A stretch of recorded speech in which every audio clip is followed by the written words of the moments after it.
After lectures, the students of Arnold College, Oxford were streaming out of the building as a tall, middle-aged man got out of his Jaguar and took a suitcase and sports holdall out of the boot.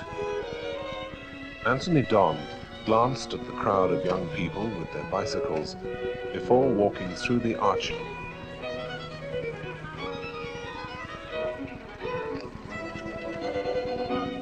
That same afternoon in the police station, Chief Inspector Morse's office was quiet, except for the sound of the radio. That broadcast brings to an end the present series of string quartets.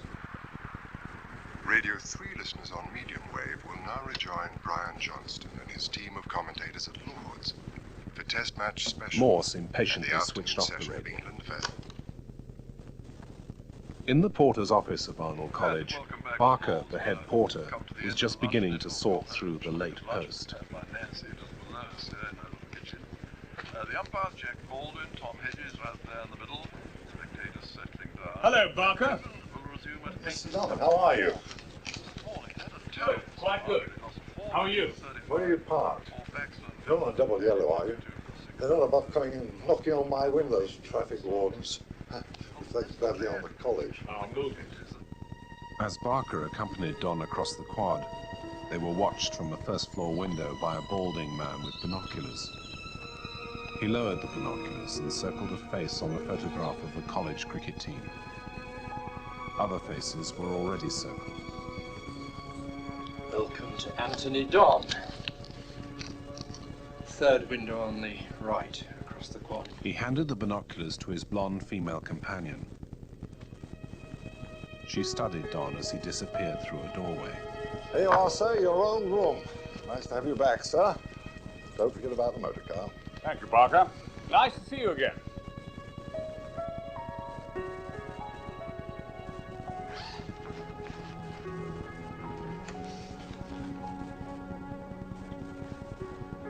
Left alone in the room where he had been an undergraduate, Don looked around him, remembering. He took a wash bag out of his holdall and walked over to the window to look down on the quad. Opening the bag, he took out an automatic revolver and sat on the bed, turning it over in his hands, fingering the trigger, lost in thought.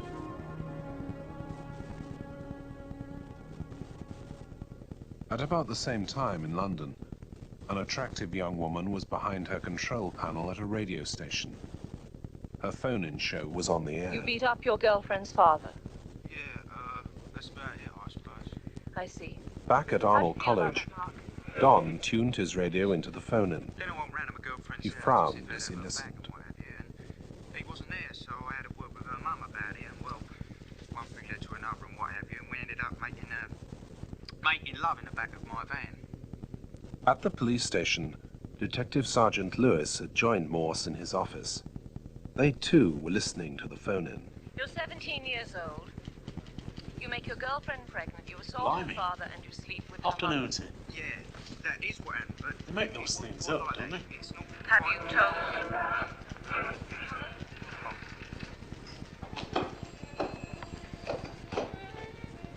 Is that Radio 3 now? Supposed to be, yes. I don't suppose you know what the England cricket score is, do you? No, I don't. Isn't it? Morse. Yes, that's right. Who's this? I don't know whether it's going to ring any bells. It's Anthony Don. Anthony Don?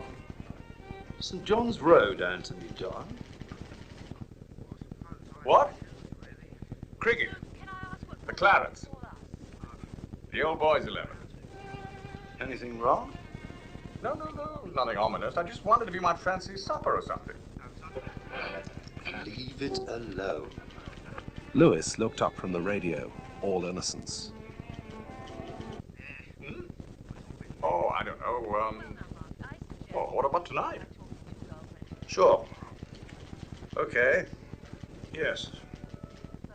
Goodbye. Is this girl mature enough to take the fact that you slept with her mother and assaulted her father to conviction? Is this girl grown up? Don switched off his mobile phone and retuned the radio. Spinner Woodcock to Wilder Baxter from the nursery end. Baxter's 36. Here comes Woodcock now with that quaint hop and a skip run of his. He bowls, he tosses up in the air, and Baxter goes down the pitch, and he's missed it. He's completely deceived by the flight. His face grew serious again, and he sat down on the bed heavily, as if exhausted, his head bowed, a muscle twitching in his jaw until he could no longer control it. And Anthony Don began to cry.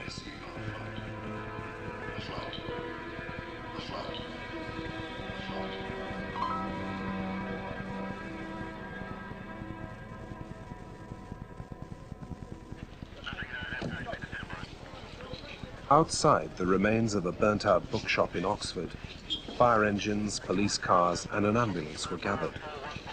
The fire was out, but the charred and sodden remains of books and rubble littered the pavement. The wall next to the shop was sprayed with graffiti. Death to gays. AIDS is God's vengeance, etc. Morse's familiar red Jaguar drew up beside a panda car in front of the shop. The chief inspector got out and was contemplating the mess when a uniformed officer joined him. Move this, can you? Well, come on, for God's sake, and get the vultures away from here. He picked his way through the rubble as the pathologist, Dr. Russell, came out of the shop. Not a pretty sight in there, I'm afraid. How many? Dead? 2. Plus some him. Oh, Doctor. Oh, Sergeant. Threw in petrol bombs and locked the door. This thing. Couldn't get out. Apparently used to sell, left-wing books and way-out stuff, homosexual books and so on. There've been threats, apparently, and the local council's been trying to close the place down. Been in all the local papers. I don't think you mean way out, do you? Well, explicit writing and... I'm just saying, I've got nothing against it. Oh, right. No, I'm just saying quite explicit material and books about homosexuals, that's all I meant. And some stuff about how the best cop is a dead cop. I'm not saying this is a good thing. Oh, good. Because you can go into any high street bookstore and find literature far more offensive than anything sold here, in my opinion. Pornography next to the children's comics. I think you should get those slogans painted out. They're evidence. They are. Yes, of course they are. Sorry, it's just... I'm sorry, Sergeant. That was unnecessary. Don't worry. Well, I'll phone you when I've done the tests. Well, she'll get used to it. She'll have to. In the cool of the evening, students were indulging in the traditional Oxford pastime of punting on the River Cherwell. Morse and his old friend Anthony Don bought fish and chips and ate on a park bench with the river behind them. I haven't done this for years. Not bad, are they? Not bad. What do you do normally? Do you cook or something, or is there somebody at home you're keeping a secret? I did live with a microwave for a while, but we argued. Never married. That's right. How was that? Do you mind? Not being married? Sometimes. Sometimes I mind. Why? Have I missed out? Well, I've got to say yes, haven't I?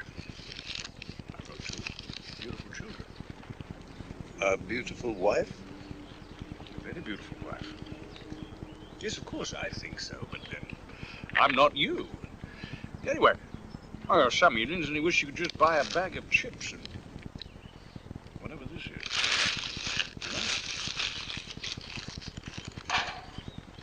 It's ironic, isn't it? You get a policeman and a lawyer together. They know how to ask the questions. They're not very good at answering them. Well, I've enjoyed myself. So have I. We didn't even talk about cricket. Or the police force. I'll run you home. Listen, I think I'll walk. It's not far. You sure? Thanks for the offer. Okay.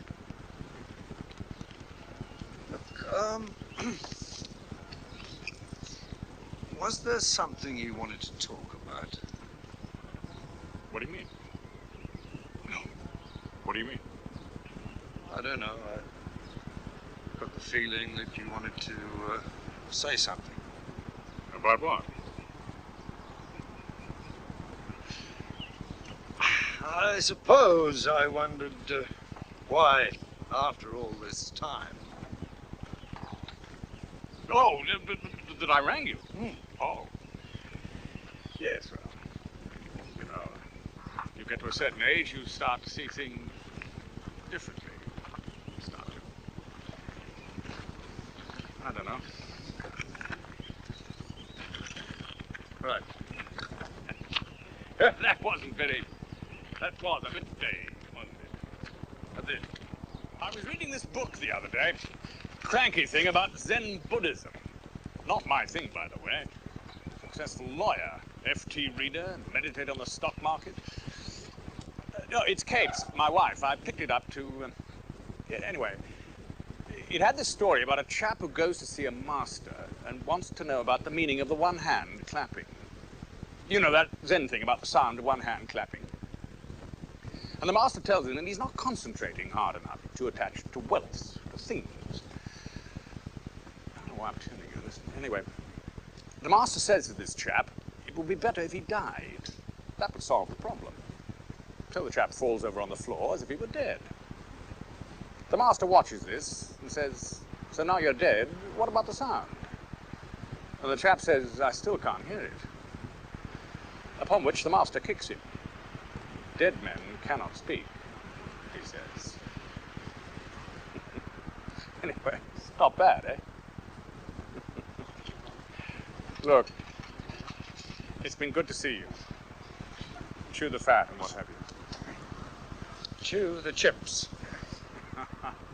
That's right. Look, if you remember what it was, give me a call, huh? I will. I will. The white hair suits you. Makes you look very wise. See you.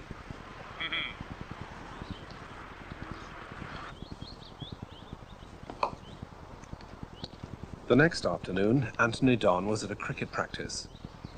His team, the Clarets, was made up of former students of Arnold College.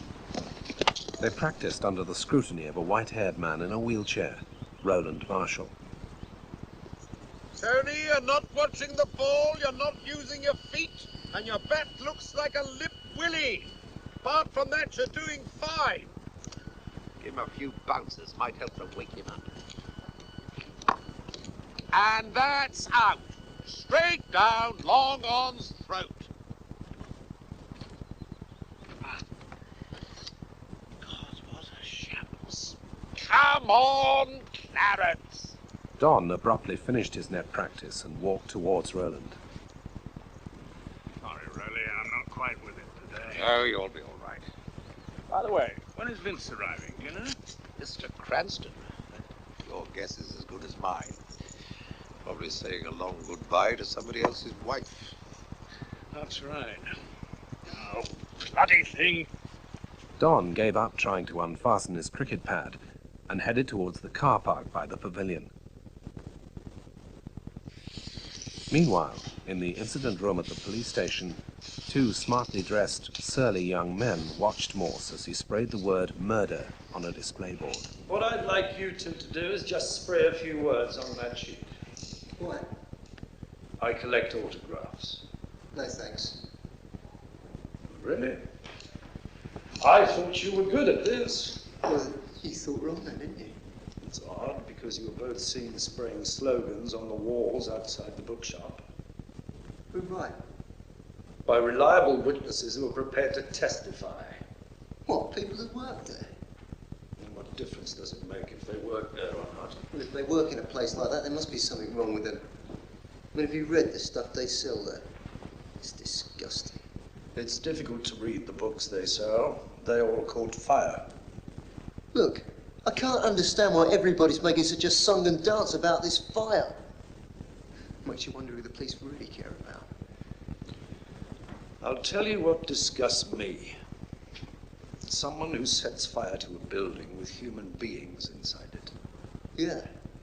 Like the IRA. They had books supporting the IRA in that shop.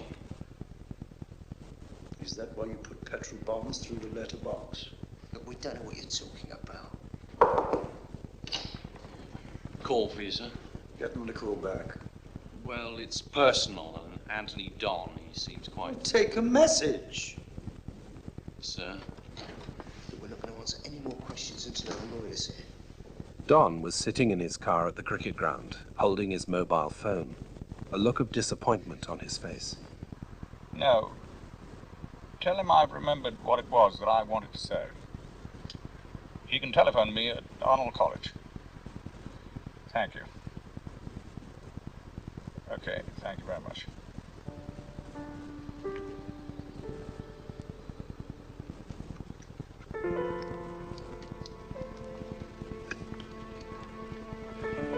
Don replaced the phone and got out of the car.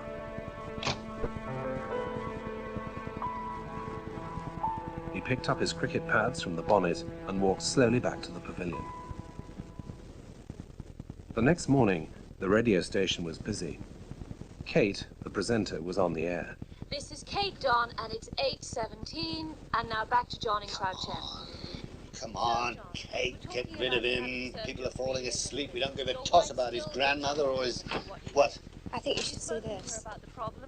The police phone. It's Kate's husband. It's heavy. Yeah, we're trying. He's We dead. had a long discussion about it the other day. Believe this? You seen this? What? And she just makes you feel lonely and lost, and you're more I'm not going to tell her. We're off air in 15 minutes. What are we to do? This is a live program. What am I supposed to do? Disaster. Makes me feel worse.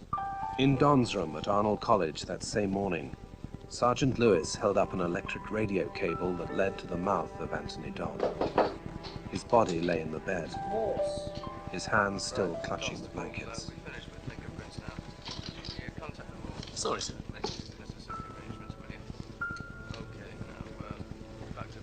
Go on, off you go. This is the chap who...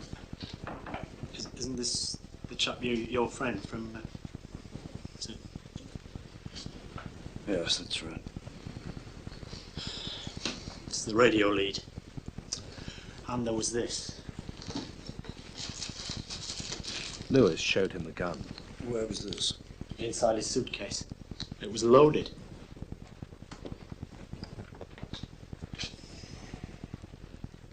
He rang me, you know. Yesterday, it was him who rang when we were interviewing those... It was him. All right. Yeah, it didn't click. The message was... He knew what he wanted to tell me. To tell you about what? I don't know, Lewis, I don't know. Dead men can't speak, can they? Downstairs in the junior common room, Lewis picked up a photograph of the Clarets cricket team. The Old Boys 11.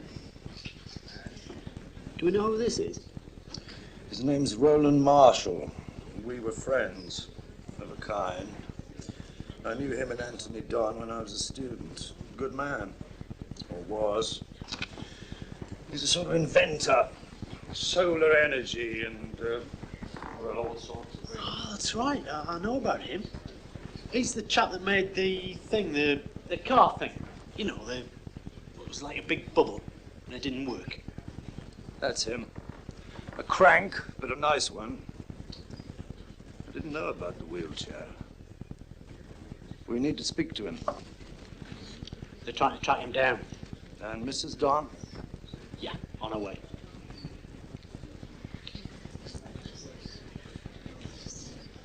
What do you think, sir? Was he depressed when you met him the other evening? Not particularly. Why didn't he shoot himself? I mean, I'm not saying... I don't know what I am saying, but I would have thought... I wouldn't have thought myself it was a very reliable method. The radio lead, you know, if you were trying to make sure. I mean, you'd think they'd just sort of jump out when you turn the power on. But it must have been on, mustn't it, already, because he was on the bed. Unless somebody helped him. One of his teammates, perhaps. Let's have them all in, the cricket team. In batting order. Right you are. Excuse me, sir. Mrs. Don's arrived. Bring her in. Well, she's up in the room. We couldn't really... Okay, I'll speak to her. Do you want to start taking statements? What, now? Don't tell me you're babysitting. No. I'm on leave, sir, from half an hour ago. Leave? Just a week, sir, that's all. Oh. Did I know about this? You signed the form. Did I? Look, it's not very convenient, Lewis. What are you doing? Going to Butlins? No, sir, actually. I've got the outside of the house to paint and some gutters to fix and what have you. I thought you'd had your leave. You're always on leave. No. 10 days at Christmas, a couple of days over the Easter holidays, and now this.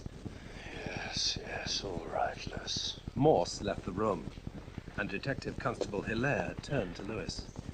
The follow-on. You're kidding. No, I'm not.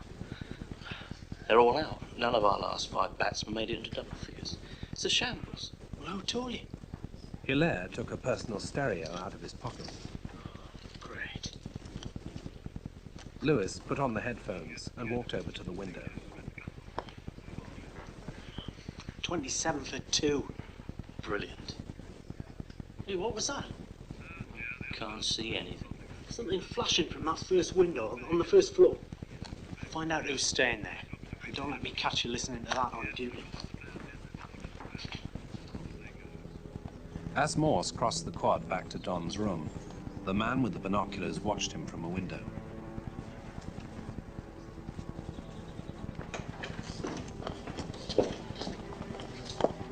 Morse had to wait as 2 porters carried Don's covered body out of the building and into a waiting ambulance.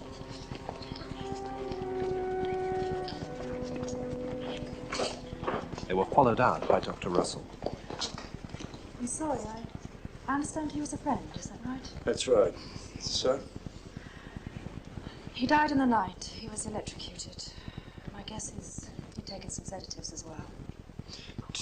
Tell me, do you know anything about patterns of suicide? I mean, is it normal? I mean, do people normally, don't they do it at home? I mean, do they have to go somewhere else to do it? Sorry, I don't know. But you do think it was suicide? I think it'd be very difficult to ask somebody to lie still while you put a live electric cable in their mouth. Unless he was asleep or unconscious. His wife is upstairs, you know. Yes, I'm just going. She's a radio presenter, isn't she? Is she? I don't know. Anyway. Do you have any plans for later? No, I'll be in the lab. Well, another time. Okay.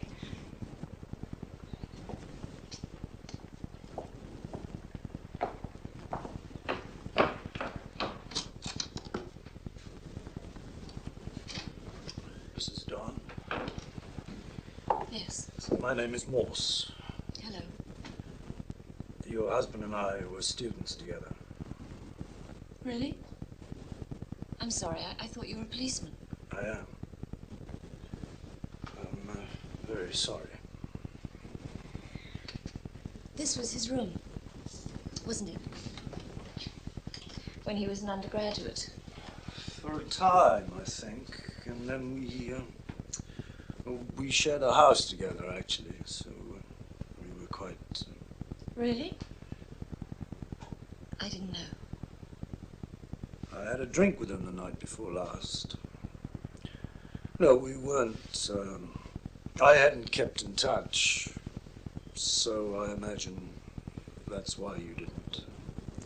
There was no reason. Apparently, they used to know this.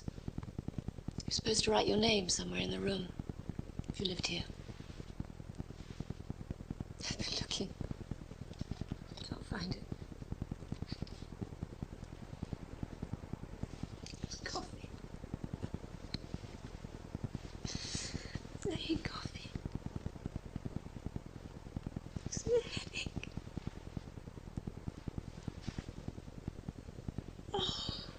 Outside the college, Vince Cranston, a man in his 30s in a tweed cap and cravat, parked his dark blue convertible beside Roland Marshall's car.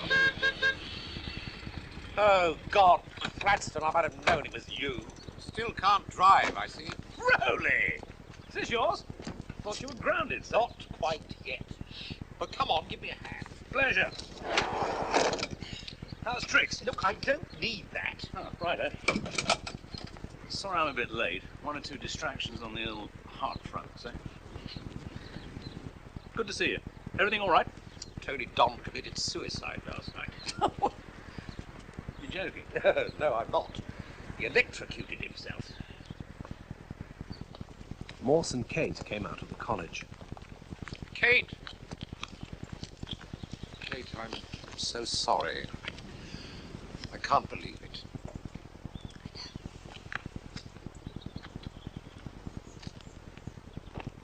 I don't know what to say. There's nothing to say.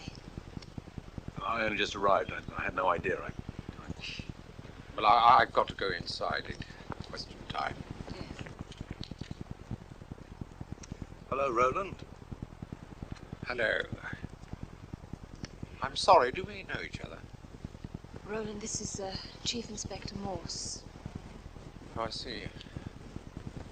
Morse? It's pagan Morse, isn't it? It is! My God, it is as well! And you're a policeman? I'm afraid so. Well, there's a turn-up for the book. Good to see you. Yes, absolutely. Not the best of... No, that's right. Look, I'm taking Mrs. Dawn for a walk, but we'll talk, you and I. Oh, yes, please. This is Vince Cranston, by the way. Mr. Cranston. Inspector. If you'll excuse me. Goodbye. Chin up, Kate. How do you know him? Lonsdale man. He knew Tony Dunn very well in the old days. Last person you'd imagine doing that job. I imagine he's good. Clever. Drinks. Or used to. Pagan Morse. Really is a turn-up for the book. Pagan? Why pagan? What's all that about? In a quiet little cafe, a waitress brought a tray of tea over to Morse and Kate. I prefer Morse, plain and simple. But when I came up to Oxford and wouldn't say what my Christian name was, somebody called me pagan, and it stuck for a while. I think I prefer Morse. Thank you. So do I. This looks more like it. So? I have to ask you a few questions. Of course. Tony didn't kill himself. What makes you say that? I just know. We didn't have the greatest marriage in the world. It could be very difficult, but I just know he wouldn't. Just know he wouldn't. Do you have any idea why he might have been carrying a gun? Tony? I don't believe it. He had a gun in his luggage. Tony wouldn't know one end of a gun from the other. Did your husband have any enemies? No. No, I don't think so. I mean, obviously, I'm sure there are people who didn't. But not enough to... No. Kind of a gun. I don't believe this. I don't believe this is happening. The children. I must call the children. They won't know where I am. What's happening? Excuse me, I was meant to telephone. Don't worry. Don't worry. You're with your mother. Everything's been taken care of. My mother. Right. Thanks. You know, I feel a little... I think I feel a little Before Morse could reach her, she fainted.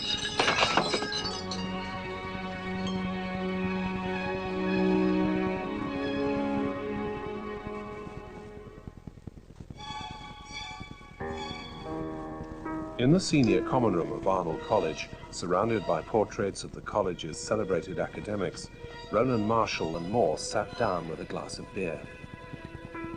Cheers.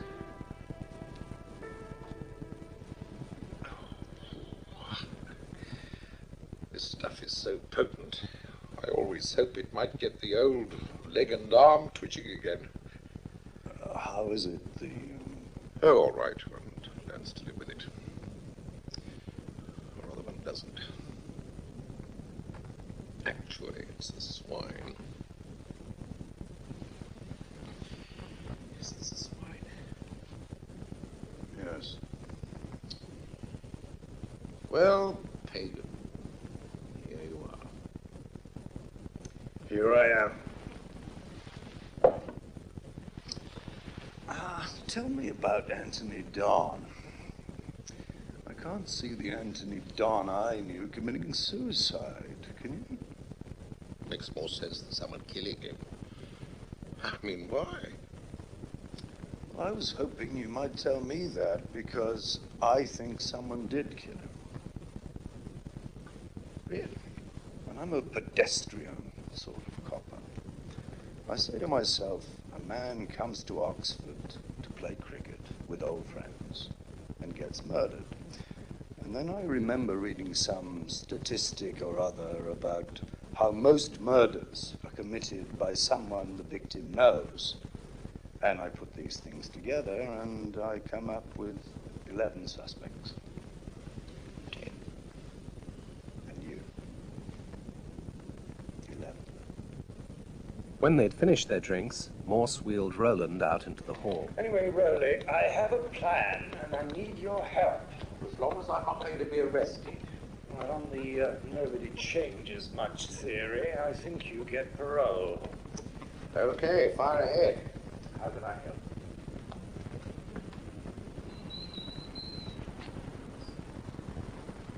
The next day, Morse paid a visit to Lewis at home and found him in the back garden playing cricket with his young son. Morse swing, watching them. Why, you've been practicing with Mom. I'm impressed, Sergeant. I think you'll do very well.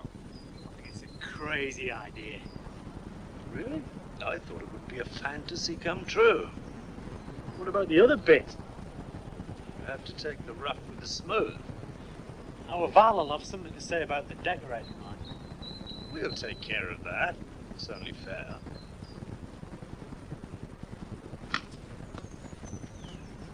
You just keep practicing. When do I start? Oh, I think Mr. Barker's expecting you any time now. Whoa! Later that day, the remaining members of the Clarets team were gathered in the cricket pavilion. Now, there is no question but that the festival will continue. Apart from the European end, which must go ahead, we have a game played here. Seems a little indecent to me, carrying on playing cricket after what's happened. I don't agree. Tony Dunn was a dear friend of mine. We were fellow students together while you were still bowling at your high chair. But packing up and going home isn't going to change anything. Rowley, are the police going to allow us to go abroad while they're carrying out their investigations? They better. Now, come on, Clarence. We owe it to Tony to put up a decent show. What about the team, Roll? We're a man short. Ah, well, I was coming to that. It so happens Arnold has a couple of porters this year who are quite handy. I've had a word with Barker, and he's prepared to cover for one of them. Bit of an all-rounder. I've asked him to come down for a net. Porter? Why not? He qualifies. Any man who can hit the ball off the middle of the bat is a gentleman in my book. I never met a porter who could bat. They can block. Blocking. In the bone with porters, say. Enough chat. Let's get your boots on and get outside. Hello? Oh, hello, Lewis. Gentlemen, I'd like you to meet your new teammate. Lewis grinned amiably. The team stared back at him, stony-faced.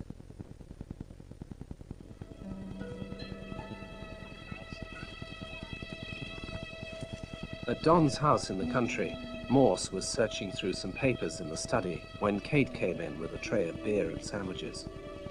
I wish you'd stay and have a proper lunch. No, I have to get back. This is perfect. Great, thank you. Find anything? Not really. I'll have to go over to his office later. The thing is, you know, I can't think why any of his clients... It's not as if you're in criminal law or anything. Why should any of his clients want to... I can understand if it were me. I'm always treading on toes on the program. But Tony... It was matrimonial law. Commercial work. He was always complaining how mundane it was. Well, love and money are the most common motives, but yes, I know what you mean. I suppose so. What about the partners? Were there ever any problems? No, none that I knew of. The reverse. But you said to me he was a difficult man. What did you mean?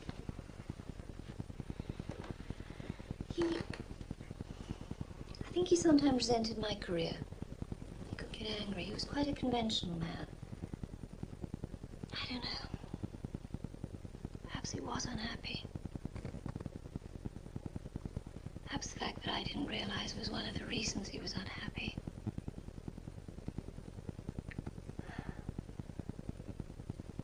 I feel I didn't know him at all. Perhaps he did. I keep thinking about that gun. He hated guns. So maybe he bought it to... And then he couldn't. So...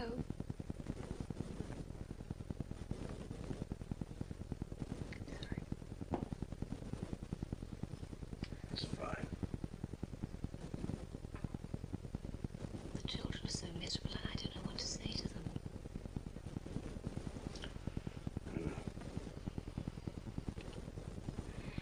My mother's going to take them home with her so I can come up to the inquest, and then... I must keep working. I feel I must work. I think you're right. Do you? Thank you. So nice. Really. Just as I was thinking of trading myself in. I must get on to leave you. There was one thing. Anthony mentioned a book he'd been reading. It was yours, I think. I wondered if I could look at it. What book was this?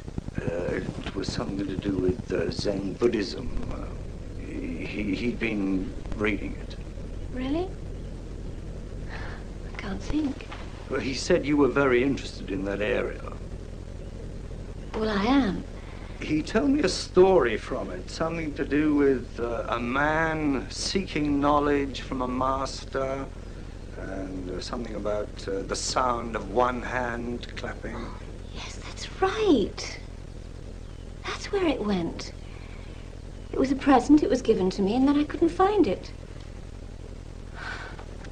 Tony must have. What was the title? Do you remember? I'm sorry, I can't. I didn't have it for very long. Why? Might that be important? I don't know. I stumble around. That's what I do. Sometimes I stumble in the right direction. However Anthony died, there had to be a reason. Either somebody else had a motive or he did. I'll try and remember. Might you ask the person who gave it to you? Yes, of course. It's the obvious. It was a girlfriend. I'll telephone her. And would you telephone me if you need anything? Yes. Or even if you don't. Okay.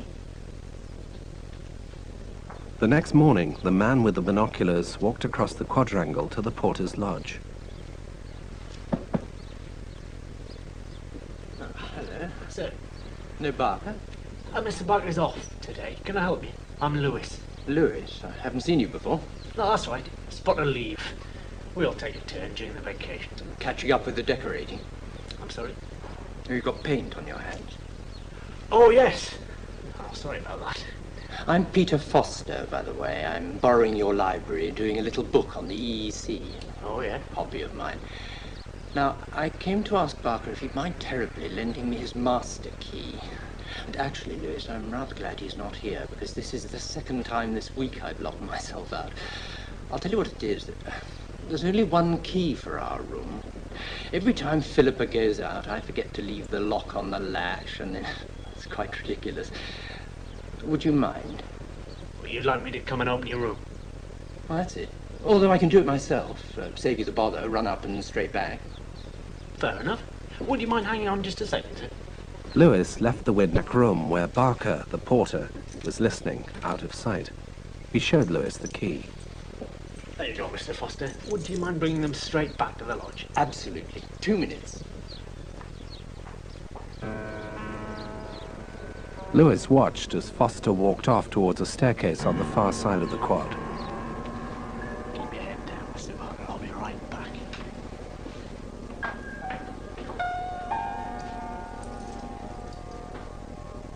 Foster stopped outside one of the doors on the staircase, and glancing behind him to make sure he was alone, tried one of the keys in the lock.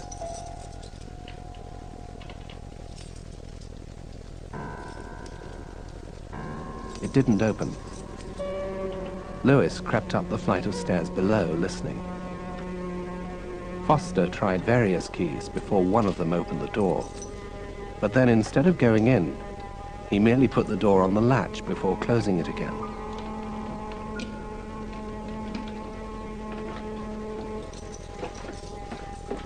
Lewis hurried quickly back to the lodge. Tell me, which staircase does our friend Foster live on? East. Lost his sense of direction along with his key. Foster arrived back at the window. Thank you, Lewis. And not a word to Barker or he'll shoot me. Don't worry. Good man. Are you going to arrest him? What for? They told you a lie. I told him lots of lies. Very fishy. But I'll tell you something else for nothing. The woman he's with, I'm positive they're not married. What makes you say that? Well, there's a big song and dance about a couple staying. I'm not fond of it myself. But anyway, I get the bedder to put the beds together because they're supposed to be man and wife. And the bedder comes to see me the next day and says the beds have been pushed apart again. Well, it's very fishy because she's a very handsome woman. Foster came into the room where Philippa, his blonde companion, was standing by the window. We're in. No, we're not. You were followed all the way to the staircase. Later on, Morse joined Lewis in the back room of the porter's lodge. I still think it's a bit fishy. Well, I've checked the statements, checked the address, checked the work details. There is a Peter Foster. He does work in Brussels. He is married to a Philippa Foster, and he's researching a book in Oxford. So what's he doing poking around in Anthony Dunn's room? Was he in the room? I thought you said you didn't actually see him go in. No, but I heard him. And he lives on the other side of the college. And I think he's got a pair of binoculars. You heard something, and you think something. It's not a staggering weight of evidence. Well, what about the bed thing? Well, you can't arrest a man because his wife won't sleep with him. Well, I think there's something going on. And so does Mr. Barker. Oh, well, if Mr. Barker thinks there's something going on. Hey, Charlie. Hearing voices, Lewis went back to the window of the lodge. My key. Richard. 50. Thanks. Thanks, Lewis. Any messages? Just look for you. Oh, yes. Your office calls. Dan. What time was that? Oh, I don't know, sir. Sorry. Do you think you could try and keep a time of my messages? Makes life easier. Yeah. Yes, sir. Anything for me? Cassidy. Nope, I don't think so, sir. Keep an eye on my car, will you? Blue BMW on the corner. Shove a coin in if the wardens come prowling. Sir. And a good chap. Morse came out of the lodge and walked round to the window. Good evening. Good evening, sir. I wanted Mr. Foster. East staircase, first floor. Thank you. He jokingly handed over some coins. Mine's the Jaguar just across the street.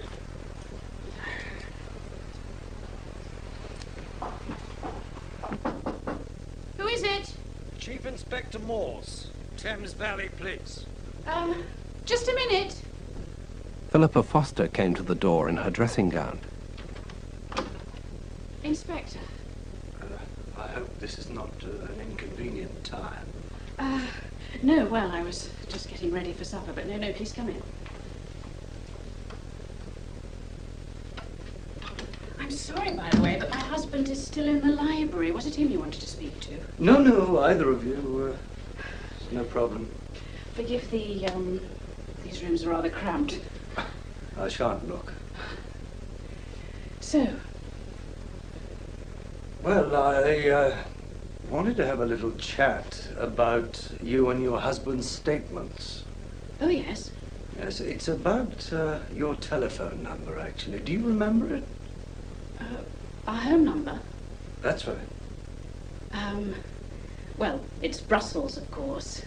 And I can never remember the code from here, but certainly our home number is 3416293. Ah. Well, that's where we have a small anomaly. Because that's the number your husband gave, but you seem to have given a different one. Really? Oh, yes. Here we are. Brussels 3565599. No, let me see. 3565599. Oh, you know what I've done.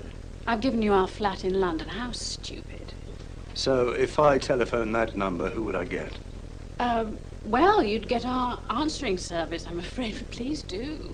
Leave us a message. It'll persuade Peter it was worth paying all that money. Oh, no, that's fine. Simple mistake. I don't even know my own telephone number. Was there anything else, Inspector? No, I don't think so.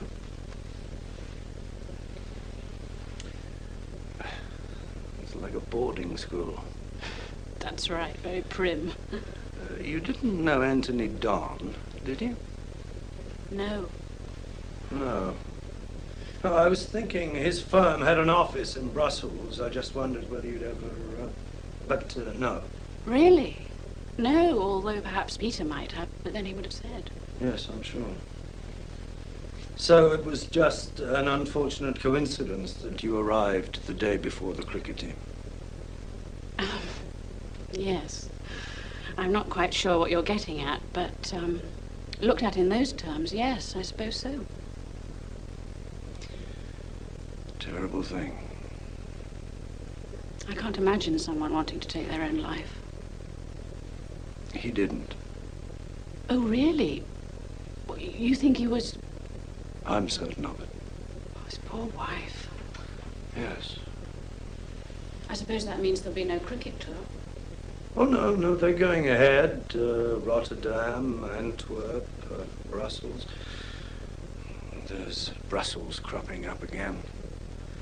No, they've roped in one of the porters to take Anthony's place. That's good. I'm so pleased. I love cricket. I was intending to go along to the game here. Then we'll see each other. Oh, really? Oh, great. Because I can't tempt Peter away from his blasted books. You wouldn't, would I be a terrible nuisance if I, God, what are you trying to say, Philippa? Can I sit with you is what I'm asking. Only it's a bit uncomfortable being a single woman on these occasions. Sure. Thank you, that's really kind. Oh, it's my pleasure. Wild horses won't drag my husband away from his work. Obsessional, I call it. I'd call it bad taste. So would I. Tomorrow, then. Goodbye.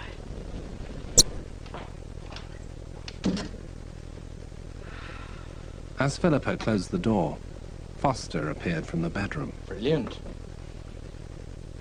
Late that night, after dinner, Lewis supported Roland as they made their way back to Roland's car. No, Cranston's not your man, Sergeant. It's much more likely someone would just want to stick him in a live socket. Royal cuckolder, our Vince. Naughty boy. He'll chase anything outside his off stuff.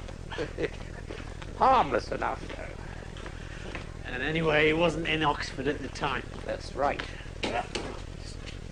Oh, yes. I am supposed to be leaning on you. Sorry. It's the air, it hits you, doesn't it? Good night, sir. Good night, Barker. Night. See you in the morning, Mr. Lewis. Right. Well, at least I might get the morning. Oh, no such luck, I'm afraid. Barker's taking all this very seriously. As they passed through the college gates, a sports car drew up, and the driver, a tall, dark young man, waved to Roland. At last, young Jamie, if I'm not mistaken. My nephew, Sergeant Lewis, the captain of the Hearties. Nunk. At what time do you call this, then? Oh, I'm late. What's this? Not still pretending you can't walk. Hey! Come here, let me break your bones properly. Excuse us, the annual family bear hug. Oh, now that's enough. This is Mr. Lewis. He's going in for us at number 5. Lewis, hello. I'm the opposition. Hello. What a dreadful business with Tony Don. What was all that about? We don't know. Dreadful. Well, it wasn't our team. We'd have gone for your blacksmith. Have you met Mr. Cranston? Oh, he certainly has. Yes. It's the ball seriously hard. Look, Nunk, I'm starving. Did you keep back any of that groaning board? Oh, I suppose so. Jolly good. Well, come on. I'm not going to let you go home. Yes. Back indoors. I don't have much choice, do I? Not much. Well, I'll go on ahead. I'll catch you up. Oh, team tactics, eh? Okay, see you tomorrow. Is he good? Oh, wait and see. Oh, your secret weapon, eh? Well, you'll need it, because we're planning on giving you a thrashing. A first-rate thrashing. Rory, sorry, I wonder, could I borrow your car? What's up? Nothing. Do you mind? No. You may have a spot of trouble with the controls, though. I've had them adapted. Yeah, I'll manage, if you've got the keys. Go ahead.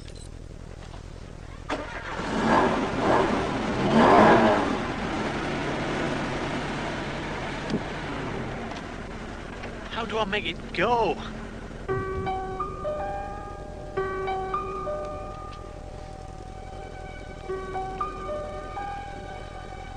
Lewis had noticed Foster cycling through the college gates. Foster cycled away from the college, Lewis following at a distance.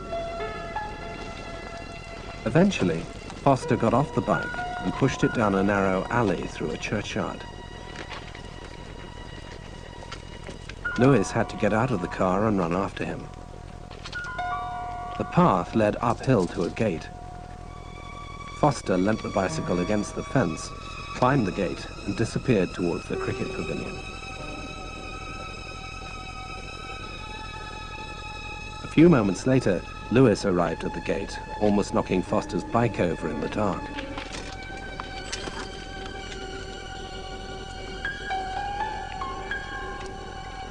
He hesitated before following.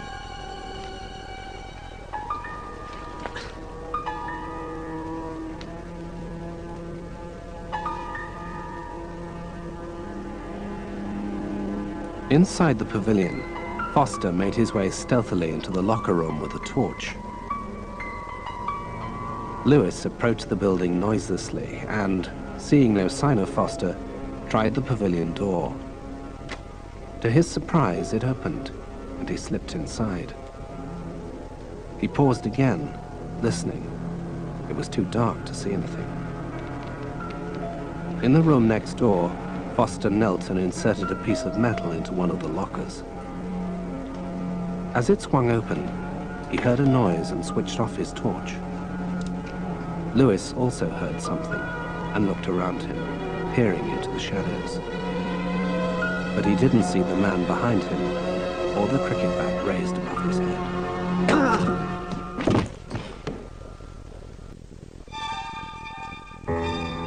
The next day, Morse met Roland at the courthouse after the coroner's inquest into the death of Anthony Don. Nasty bluff. Gather he put his head in the way of a hook shot. Is he still planning to play today? I hope so. I told him, Lewis, Colin Cowdery faced up to Wes Hall in the 63 Lords Test with a fractured arm. You'll be facing friendly medium pace with a headache. How did that go down? He grunted. I took that as positive. Like someone's determined to get the Clarets down to 10 men. I know. A bit worrying. Made any progress? Not much. Is that why you wanted this business postponed? Yes. Roland, would you excuse me? I want to have a word with Mrs. Don. No problem. We'll see you at the ground. Sure. No, it's all right. I'm fine. See you, Bacon.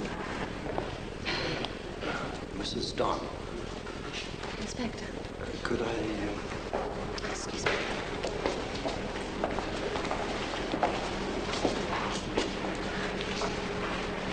Kate, you all right? Yes. Yes, I think so. I'm sorry it couldn't be any easier. I need the adjournment. I know. How could it be anything but Awful. I don't want to go home. Then don't. What's your day? Not. I have to go to the cricket this afternoon. Right. Could I come with you? I don't think so, Kate. I don't think that that would be a good thing for you to do. Well, before that. Before that, I have to set fire to a bookshop. It's not very... Look, what about supper? I could come with you now. I read about that fire. Any other time I'd be asking you professional questions. Why don't I just grab my tape recorder and tag along? No. I know. I'm sorry. Yes. Yes! Sorry, sir. You have to go. I have to go. Tonight? I don't know. Outside the courthouse, Morse found Roland waiting on the pavement. Roland, you still here? Can we take you anywhere? No, I'm just waiting for my nephew. Supposed to be collecting me. Completely unreliable. Have you met Jamie? This is your nephew. No, I haven't. Mustn't criticize him too much. He forks out for the match expenses. The Hearties are his team, you see. Flies halfway across the globe to be here. For a game of cricket. Now, Pagan, there are few things in life more important than a game of cricket. I'll take your word for it. Oh, okay, I'll see you at the great event. Mock not, Inspector. That afternoon, Lewis found himself back at the pavilion for the match. How's he head? Gonna be all right to play? Hope so. I told him if he's not, he should get his son down here. Sounds a bit useful. What's he done? His son hit me on the head with a cricket bat. When was this then? This morning. I thought you said you were in casualty half the night. No, I meant... No, I didn't say half the night. No, I went very early this morning. You know what time kiddies get out of bed. No, it was early this morning. I think for sun read wife and for bat read rolling pin, eh, Lewis? As the Clarets captain left for the playing field, Cranston was examining his locker. Some swine's been fooling around with the bloody lock. Are you sure? You know anything about this? Me? Tell you something. If I catch anyone around here with their nose in my business, they get more than a bloody bat round their head. Say? It's supposed to be a civilized team, not a bloody riff-raff 11. Take no notice. He's psyching himself up for a big knock. Okay. It was a glorious sunny afternoon. The two captains tossed to see who would bat first. Men, your call, Jenny? Heads. We field. The ground was surrounded by trees, and on one side a grassy bank gave the spectators a grandstand view. Sorry, chaps. We're in. As the Clarets prepared to bat, Philippa Foster noticed Morse by the pavilion and left her seat. As Morse sat down by himself, Lewis came out and glanced at him. Morse tapped the back of his head and smiled. Philippa was on the phone to Foster. They're batting. Good. Keep your eyes open. I'll get to work here. I guess I've got a good couple of hours before I need to be down there. Uninterested by the match, Morse glanced at the books he had brought with him. He started leafing through Zen and the art of motorcycle maintenance. Can I join you? Over. Hello. Yes, of course. Thank you. I brought us a picnic. Good idea? Wonderful. Back in Arnold College, Foster continued his search in one of the bedrooms. He opened a cardboard box and found a bizarre wooden toy, an executioner. He turned a handle and it snipped the head off its victim. He smiled, but then a sudden noise made him drop it back into the box and swiftly stand behind the door. How are we doing? Who are we supporting? Well, the Clarets, of course. College loyalty. In that case, I think we may have a few problems. Oh dear. I hope it's not me. I'm a bit of a jinx. Is their attack very strong? Whose attack? The fielding side, what's his name? The Hearties. I've got no idea. Do you not follow cricket, Inspector? Follow would be an exaggeration. Not so much follow as flee. Philistine. Men in uniforms, incomprehensible rules, nothing happening for hours at a time, everyone taking it very seriously. Not my idea of a good time. Inspector, you're a thug. Right on. Maybe. I go for the picnic, though. You're absolutely wrong about cricket. It is quite the best game in the world. It's war without guns. It's wonderful. Deployment of men, psychology, bravery, great skill, camaraderie, tactics, tension. Honestly, fantastic tension. Another Clarets batsman had been bowled, and Lewis walked out to join Vince Cranston at the crease. Bye, look. Just try and stay there. Vince can get the runs. Good luck. Just stay there, Lewis.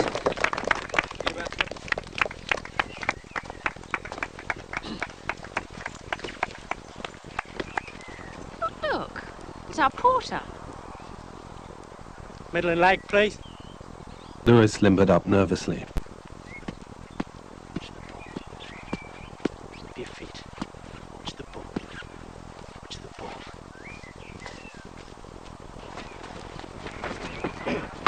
Get!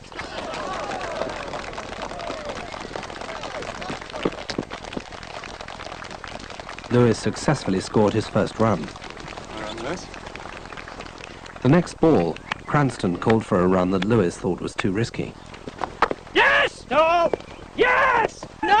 Quick, get in! Get in there! Go on, yes! Well done, chaps. Despite a desperate dive, Lewis was run out. He picked himself up and trudged back to the pavilion, swinging his bat in disgust. Whose fault was that? Hard to say. What a pity. Nothing. Nothing worse than being run out. Roland, who was umpiring, directed his wheelchair over to Cranston. It's up to you, Vince. It'll be all right. Somebody will stay with me. No conferring, please, gentlemen. 31 for 4. What's the word I'm looking for, Nug? Rout? Massacre? Philippa picked up the book on Zen. A philosopher? No, not really. What then? Just a policeman. Actually, I was looking for a book on Zen and the art of car maintenance, but this was the best they could do. Terrific. I'm enjoying this. Yes. No, I mean, this is nice. You're nice. I think you're flattering me. No. Well, so are you. Nice. Why, thank you. If I didn't know there was a Mr. Foster, you might even convert me to cricket. Perhaps not. Out of the corner of his eye, Morse noticed Kate Donn walking towards him from the car park. Inspector. Hello, Kate. Hello. Philippa, this is Mrs. Donn. Kate, this is Philippa Foster. Hello. I'm interrupting. No, please join us. No, I don't think so. You were right, I shouldn't have come. Well, now you're here, why don't you sit down and have a glass of wine? You're just in time to see our number 3 make his... Who's that? Oh. Yes! Listen, do you two want to talk? Because I can easily take myself off for a tour of the boundary. No, it's absolutely fine. Yes! I'm going. Oh, well played!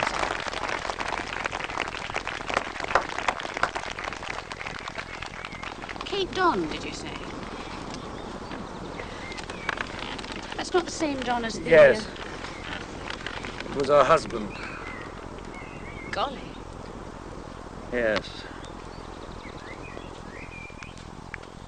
In the car park, Kate banged her fist on Morse's car in frustration. Out of sight of everyone except Foster, who was watching her from his car, she began to cry.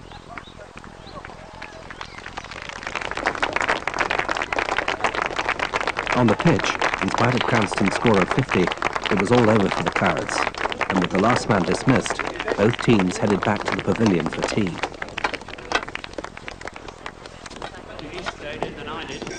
Morse joined Roland and his nephew in the dining room. Oh, Pagan, there you are. Jamie, this is Inspector Morse. Ah, I've heard all about you. Hello. Hello. You watching the game? Yes. I hope you stay to see the thrashing completed. Many a slip, eh, Pagan? Many a slip. A mug of tea? Thanks. No, I'll get it. Good chap. Oh, do you know Lewis? Hello, Lewis. Hello, Pagan. Sugar? No, thank you. Your uncle tells me you've come a long way just for the game. My little indulgence. We forgive his second-rate cricket for the first-rate contribution he makes towards costs, eh, Jamie? How far's a long way? I move around. I flew back from Hong Kong. What's that? Money. We've a snubby would leave you. Thanks. May the best man win. Lewis handed Morse his tea and left. Cranston followed him out. Oh, congratulations.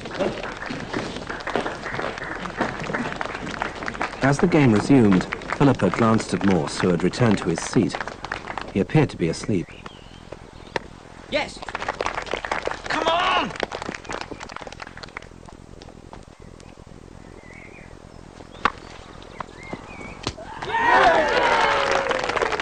The first batsman was caught out by Lewis. Grinning delightedly, he looked over at Morse, who hadn't even noticed.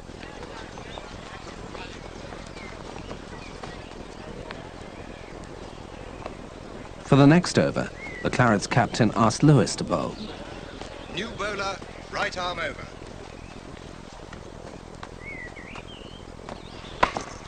Sharp.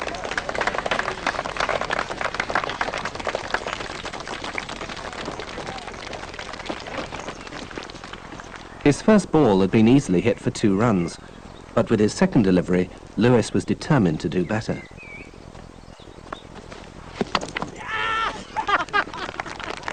The batsman, Roland's nephew Jamie, was clean bowled and walked disconsolately back to the pavilion as Lewis and the rest of the Clarets team celebrated.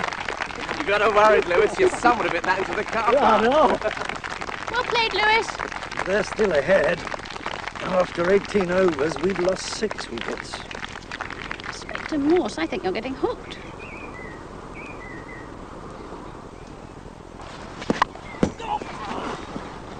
Wet.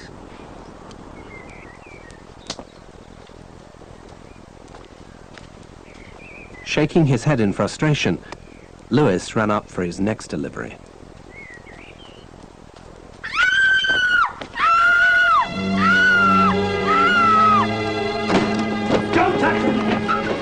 Morse was the first to react to the scream. He ran into the changing room where he found a shaken Jamie leaning over a body. Morse turned the body over to reveal a pair of scissors sticking out of a man's stomach. It was Foster. Within minutes, the police had arrived at the scene. As they began questioning the cricketers and spectators, Morse took a cup of tea over to Philippa. Thanks.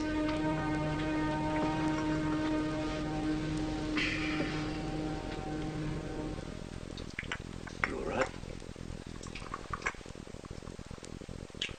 Look, I know this is unpleasant, awful.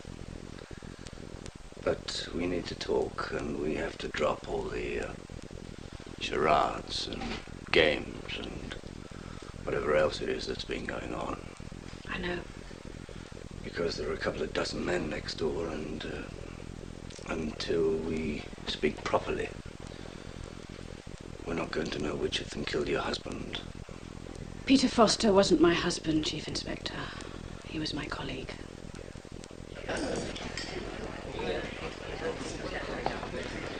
Meanwhile, the bemused players waited around in the dining room. Lewis walked casually over to Detective Constable Hilaire. Any chance of making a telephone call? Sorry. I've got a wife at home who'll be wondering what's happened to me. I'm all in good time. So, gents, I'll just come along with you then.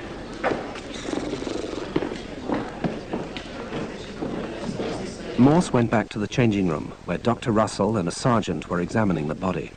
I need an accurate time of death. Oh, that's not difficult. When I got here, the body was still warm. That was what, 45 minutes? When was he discovered? Just after 5. Well, if he had been dead 20 minutes before that, I'd be very surprised.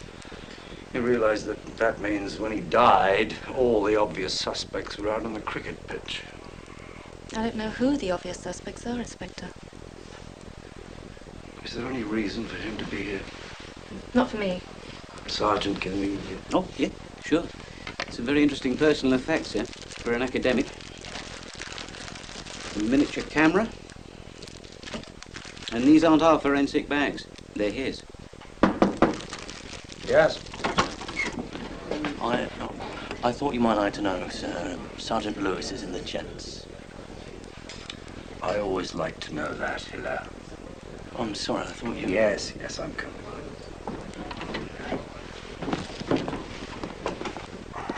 One more thing. Could a woman have done this? No. No, you would need a considerable amount of, well, I couldn't have done it. Morse left Dr. Russell and went into the gents, where Lewis was waiting. We can't go on meeting like this, Lewis. Oh, shall I? No, that's all right. Just put your foot against the door. Bit of a turn-up for the booth. Yes. Thing is, sir, if he died while we were out fielding, they've all got alibis. I had worked that out, yes. And his wife was with you, wasn't she? Yes and no. What do you mean? Mrs. Foster is not Mrs. Foster. Come again? Mrs. Foster is an investigating officer with Customs and Excise. Peter Foster was her boss. You're joking? No. So it wasn't him that hit me last night? Apparently not. Foster had you down as chief suspect. Whoever thumped you over the head was aiming for him. Chief suspect in what? Well, it seems that one of our cricketers, when they're not knocking balls for 6 or practicing on your head, like to take the odd kilo of cocaine on holiday with them. Ah, that explains a lot. I mean, about fighting in the single beds, and him breaking into what's-his-name's room. It explains some things and gives us a motive. Certainly doesn't explain how the killer manages to be in 2 places at once, or why Anthony Don died. So what? Am I dropping this port of business, or what? No, not yet. No, and you better go in now. Right. Well, off you go. Well, I just want to, you know. You know. I bet you called it by a number at home. Sort of. Don't tell me. I can guess. Gentlemen, sorry for any inconvenience. Inspector, there are men here who've done us a great favor by turning out for Jamie's team. I think they ought to be allowed to go. There is a body in the next room. I'm afraid he's not going anywhere, and neither for the moment are any of you. This is ridiculous. I mean, half of us were on the pitch, see? When? Well, when this chap was killed. How do you know? I think we might have noticed a corpse on the floor while we were getting changed. Look, none of us had even met him. Oh, I think somebody did, Mr. Cranston. Somebody had a brief chat with him this afternoon. Well, it certainly wasn't me. I was either fielding or batting the whole time. Look, I want to be allowed to go, or I want to see my solicitor. There was a tea interval. I thought I saw you in here. No, you could have done it. Anybody here could have done it. So we'll all stay until we have a volunteer. Lewis came back in with Hilaire.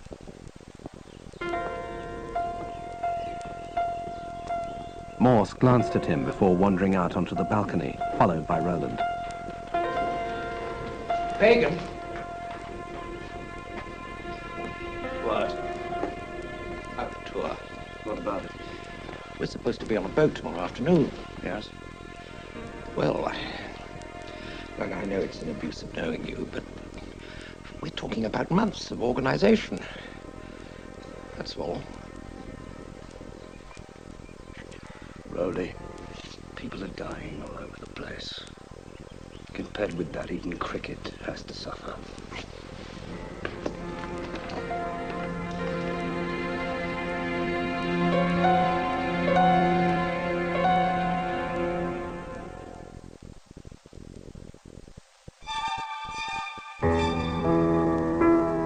Later in the locker room, Philippa paced up and down while Morse listened. What we know is this.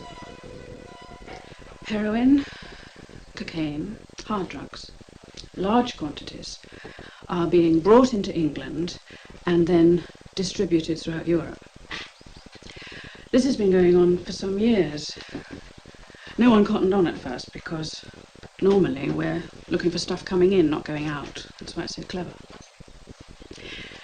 Anyway, then it became clear that one of the deliveries had a pattern to it. One consignment, not big, 1 million, 2 million street value, always around the same time of year, always to more than one destination. Peter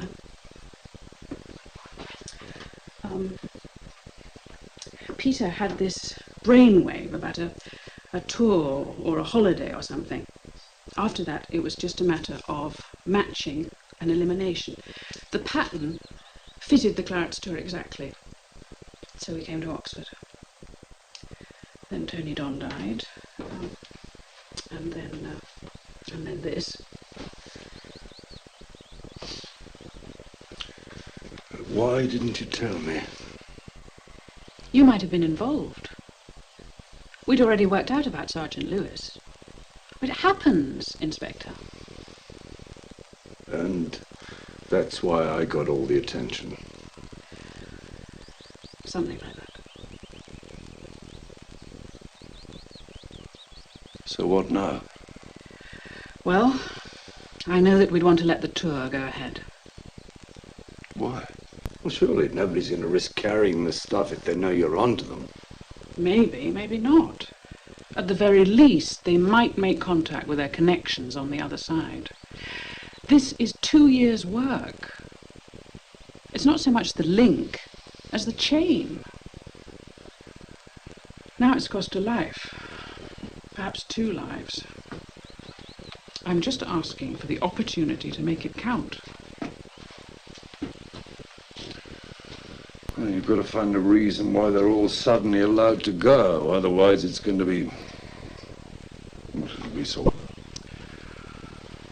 I've got an idea about that. Afterwards, Morse went outside to talk to Roland. What I think happened was that Foster found out that his wife was having an affair with Anthony Don. killed him, told her, and got his comeuppance this afternoon. From his own wife? She's in shock, but that's my guess. What about Lewis's bash on the head? Foster.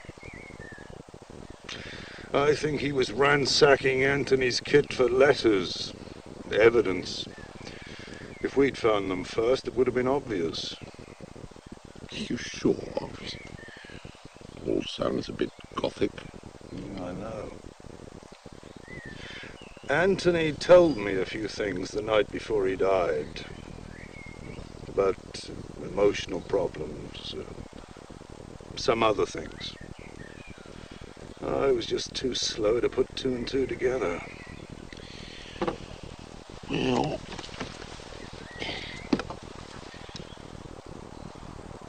you know what I'm going to ask, Nathan?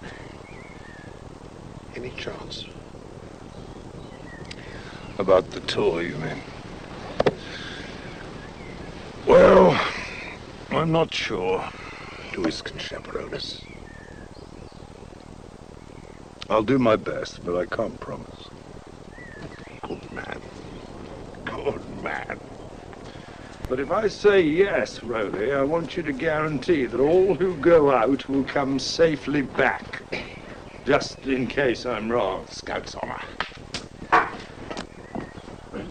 You all right? Yes. Yes, this is bloody leg. I'm not supposed to walk on it. Yes. Listen to those bastard doctors who just roll over and die. That night, Morse and Lewis were talking in Morse's living room. He offered Lewis a whiskey. Not for me, Tom. I'll tell you what I was thinking. His phone. It was a portable one, wasn't it? And? Well, there'll most likely be a record of all his calls. Could be interesting. Maybe. You see, there's something staring me in the face, and I can't... I keep looking at this book. This is where the story Don told me came from. But why did he tell it to me? I know there's something staring me in the face. What about Vince Cranston? Why? Why Cranston? I'm prejudiced. He ran me out this afternoon. I suppose it's true though, isn't it? He was on the pitch all the time. And he dropped a catch off your bowling. That's right. I was just getting into the swing of it. Did you see my catch? Sorry. I did see you get your wicket, though.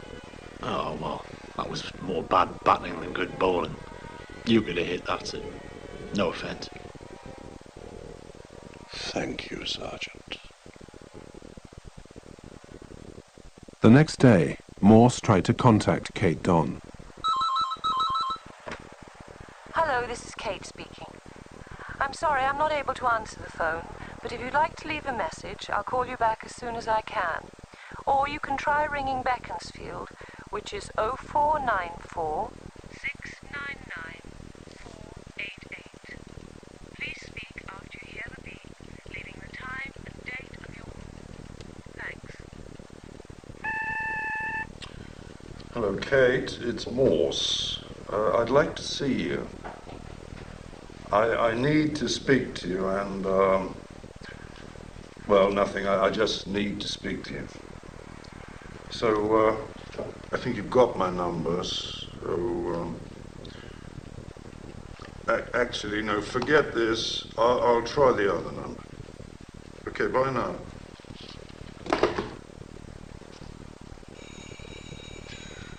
These telephone numbers, what about times? I didn't ask, sir. Well, call them back and ask for the times. Sir? Morse left the office, having decided to drive to Kate's house in the country.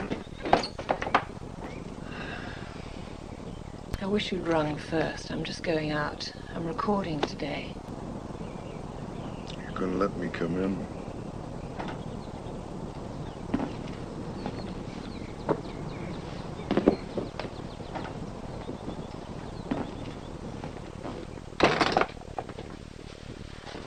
don't try and explain why we didn't go to supper last night, or say you like my outfit, or... You know, let's just stick to me, widow, you policeman. We didn't go to supper last night because I didn't know where you were. I was here. You've got the number. I called here. What time? You didn't call. About 5. I came straight here after you saw me. If it wasn't 5, it was just after, and my mother was here anyway. Good. I'm glad. What do you mean? It doesn't matter. I'm just glad you were here around 5. So you didn't call? No, but I called your London number this morning. Where is that? I have a flat for when I'm working late. Why? Anthony called it on the day he died. That's all. Did he? You didn't know? Well, I haven't been there since he died. No, I didn't. Will you tell me if he left a message? Of course, I'll go straight there on the way to the studio.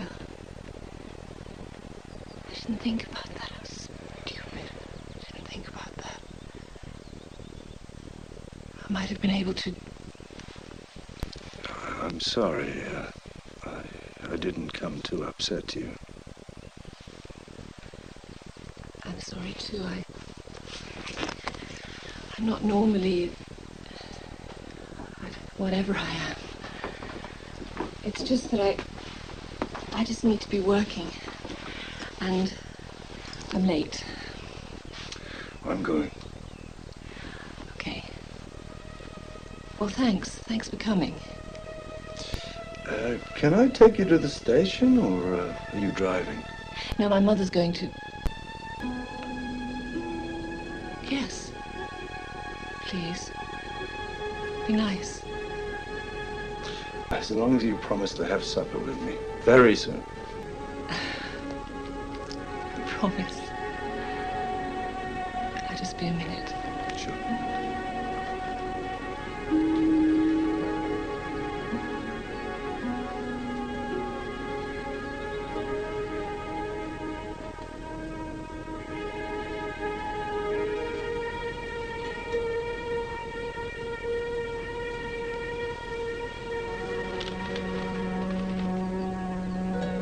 Kate left the room. Morse wandered over to the bookshelves and browsed. Seeing a copy of a book called Zen Flesh, Zen Bones, he pulled it out and opened it. On the flyleaf was written, "To you, 1,000 hugs is from me." Slowly, sadly, he closed it and put it back in its place.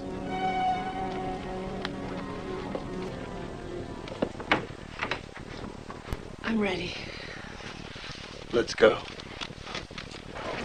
Back in Oxford, the Clarets cricket team were preparing to set off by coach. All set. Where the hell is Cranston, does anyone know? He's gone, really, driving himself down. Apparently got a bit of business to sort out on the Hart front. Well, he better not miss that ferry. Okay, Rowley. Yes, on the bus. All ready, sir. Well, get them going, then. Ready to come on board now, sir? Well, not me, Lewis. Get car sick unless I'm driving myself. I'll see you in Dover. All right. After that, it's the brown paper bag for a week. See you there. Cheerio. The red Jaguar pulled up at the station. Morse and Kate got out and walked through the entrance. Kate stopped. Well, see you soon. Thanks. Bye. Kate kissed him on the cheek before walking onto the platform. Morse got back in the car and drove off, but turned left across the railway bridge over to the other side of the station.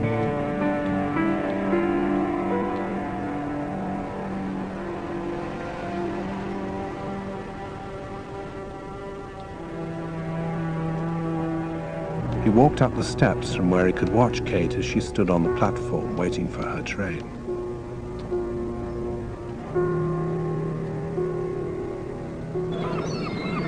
The Claret's coach drove towards Dover.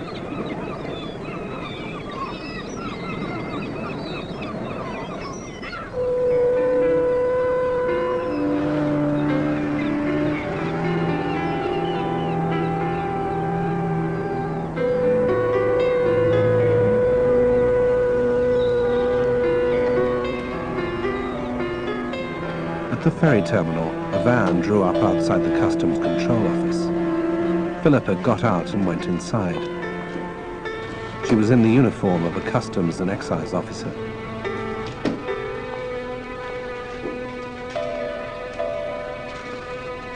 She glanced up at a bank of monitors showing the entrances to the port. Nothing there yet. She looked at her watch impatiently. The coach drove past Dover's white chalk cliffs and drew up at the terminal.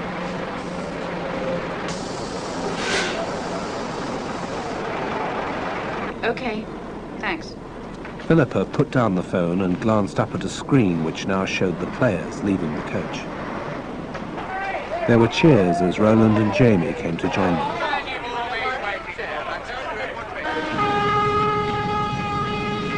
At Dover Station, a train had just drawn in, and Kate Don was among the passengers streaming towards the exit. From the balcony, Vince Cranston saw her and ran to meet her. They kissed and hurried up the steps together.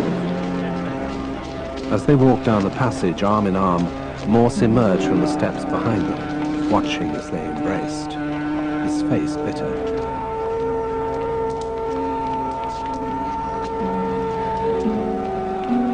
At the ferry terminal, the team was waiting impatiently. Come on, Vince. Philippa looked up as Morse walked into the customs office. We've turned the vehicle inside out. It's clean. So what's the plan now? I don't know. We've got people at the other side. They'll keep tabs.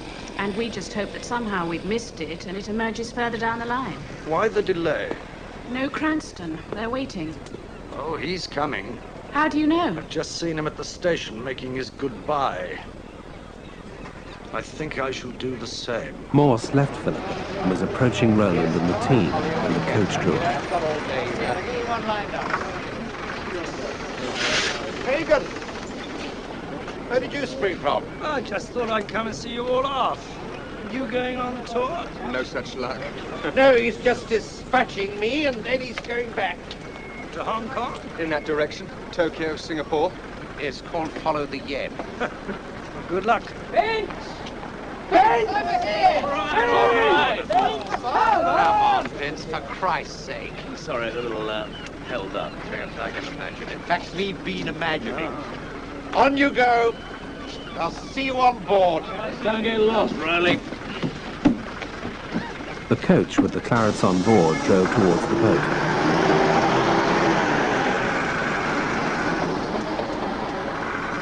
Okie doke.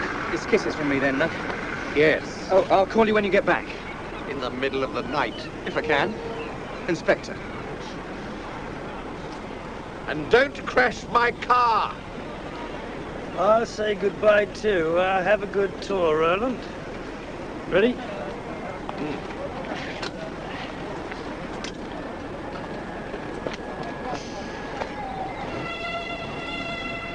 The ferry was about to leave. The coach drove onto the car deck as Lewis pushed Roland up the passenger ramp. As Morse watched the boat from the passageway, certain remarks that people had made came back to him. Things started fitting into place. The heart is a history of Lucy. Flies halfway around the globe to week. For a game of cricket. I move around. I flew back from Hong Kong. What's there? Money. Then it became clear that the consignment had a patent. One delivery a year.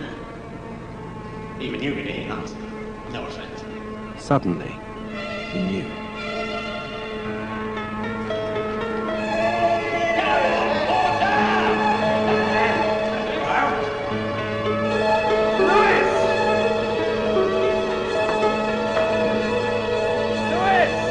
broke into a run, taking the steps 2 at a time.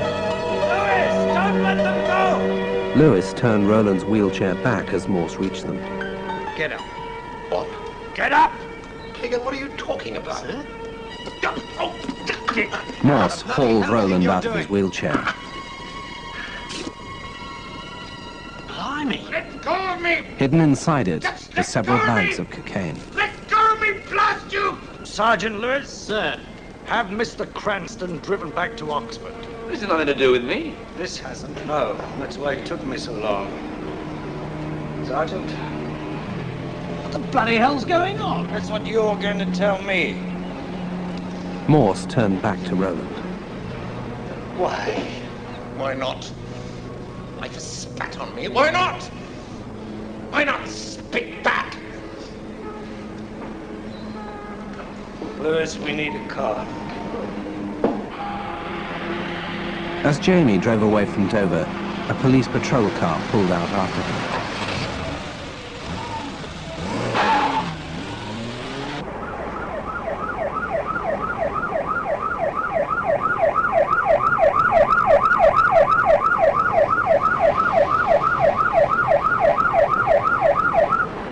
Good afternoon, sir. Anything wrong, officer? Are you the owner of this vehicle? I'm not actually, no, it's my uncle's. I got some papers here somewhere. Oh, bloody thing. Do you have any idea what speed you were doing? A bit fast, I suppose. That's right, sir. That's what the two of us were just saying, a bit fast. It was then that Jamie noticed a figure approaching in the wing mirror. I see. It was Morse. A couple of hours later, Morse and Lewis, London radio station where Kate Don Books was for on the Burning air. is our subject today on Speak Out. This is Kate Don, happy to be back and happy to hear your views on London 727-2727. Kate, a bit less me, a bit more them, okay? This happens to be something that me feels quite strongly about. Lovely. I just don't want my children reading these kind of books, if you know what I mean. There's already enough sex and violence. What are we talking about here? Political books? Children's books? What? The other, about homosexuals. Shall I tell you what I always say? There are all kinds of things in this world, and we don't need to know about them all. Let's concentrate on the good things, eh? Good idea, Mrs. Ellingham. And we'll do that by taking another call just after the commercial break. Inspector? Morse leant over and spoke to Kate through the producer's microphone. I think we better talk outside, Kate. I'm on the air. Nevertheless. Okay. So what is so important I had to leave my program? Catherine Don, I charge you with the murder of your husband, Anthony John William Don. You have the right to speak, but I must warn you, anything you say may be taken down and used in evidence. What? I'm sorry.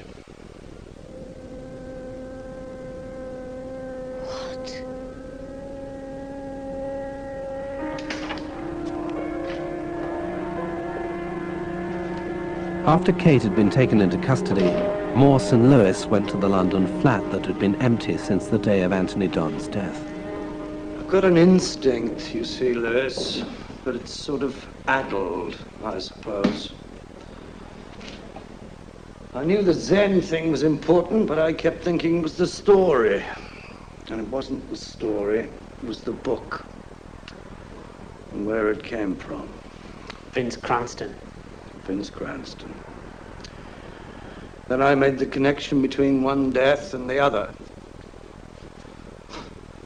Old Forster's fault. Foster? No, Forster, the writer. Only connect, that was his motto. Terrible idea. There was no connection. Kate killed her husband. Jamie killed Foster. Sir? Why did she kill her husband? I told her myself. I said, love and money, they're the most common motives. And they are. She wanted to leave him. He wasn't having any. He threatened to keep the kids, to keep the money, to kill Cranston. So she killed him. Same with Rowley. He was bitter, short-changed. He decided nobody cared for him, so he stopped caring for them. His nephew exploited that. Brilliant, really. Because all the time we were looking in the wrong place, at the wrong team.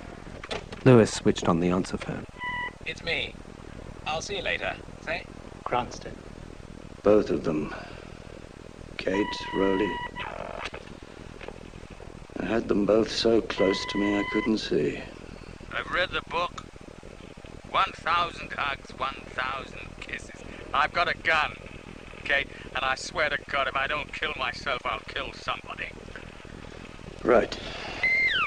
Kate, it's Morse. Look, I'd like to see you. I need to speak to you. And, well, nothing. I just need to speak to you. Well, I think... Lewis switched it off. As Morse got up to leave, Lewis took the tape out of the machine and held it out to him. So,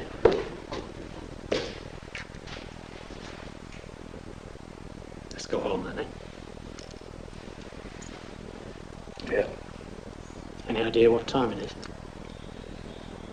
Why, you up for a pint? Well, actually, I was hoping we might be in time to see the end of the test match. Yes, of course it is. I mean, where could we avoid it?